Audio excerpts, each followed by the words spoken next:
Gönül gözüm kapalı bilerek sana yazılıyorum. Ha penceresi aralı her yerine bayılıyorum. Yavrum baban nereli, nereden bu kışın gözün temeli?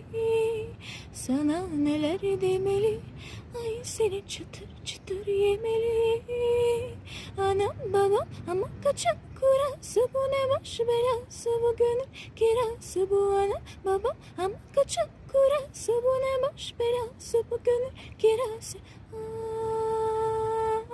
Aman bize nasip olur inşallah, boyuna da posuna da bin maşallah.